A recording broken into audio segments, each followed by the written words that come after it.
đi xem họ sao chèn. Sùa căng thằng cỡ rồi. Thằng cỡ á? Thằng cỡ vậy vui đấy. Say quân cái này nè, say quân nè. Là pou căng thằng cỡ rồi.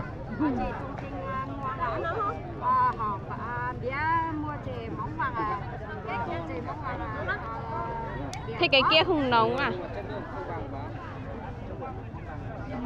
Nóng mà nóng là khó nhiều.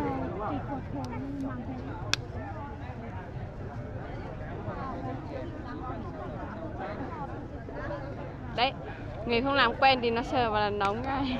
Nóng tay đấy. Cái này chưa ăn thua, còn sờ vào cái sắt đỏ đỏ còn không sao mà. What?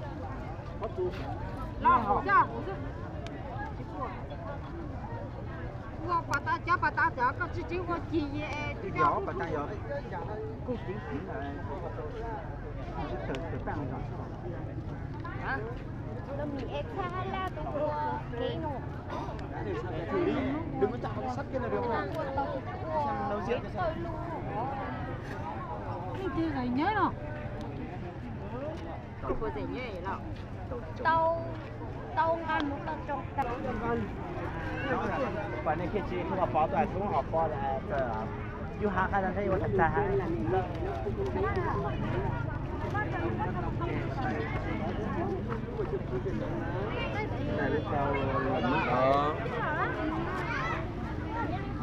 Tao đã được đi sao rồi.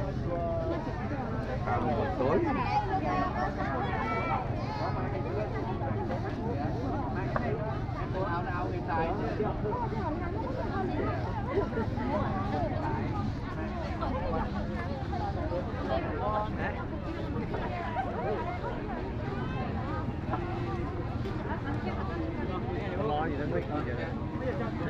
Lui là cái đẹp có chi rẻ nó cũng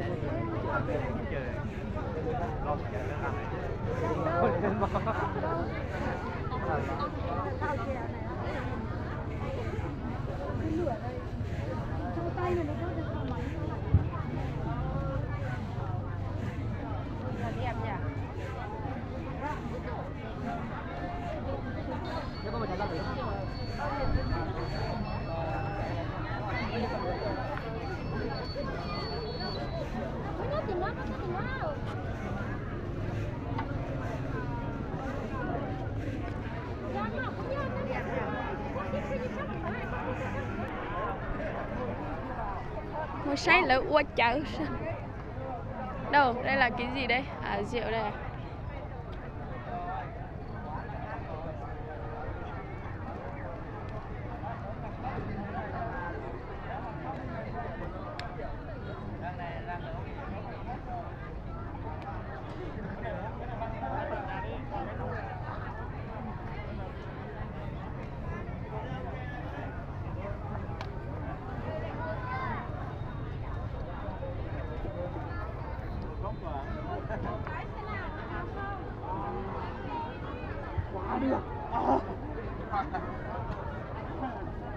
quá sướng, quá sướng.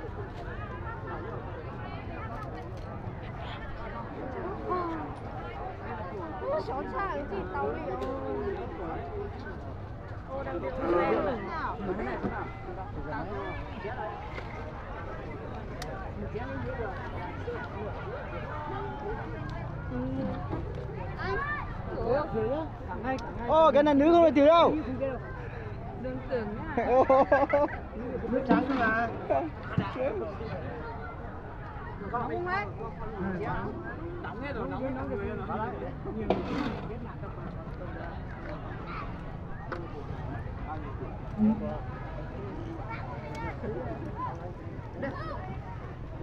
Nhã ra thôi tận. Như thế mà nhỉ? Lạnh đúng không? Mình bán thì bao tiền một tôi đầy bùn nhá, đủ những cái chỗ lọ. Đấy à, đây mình bán đây rồi, bán ở đây luôn.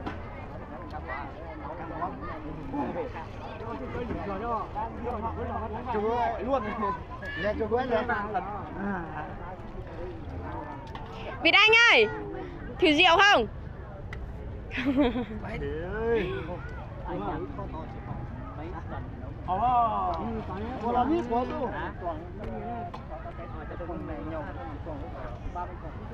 và sau khi các quý khách gần xa được xem trình diễn sau chè tàu chùa, xin mời tất cả các quý khách chúng ta sẽ đến cùng với màn trình diễn nấu rượu men đá truyền thống của xã Hoàng Chúa.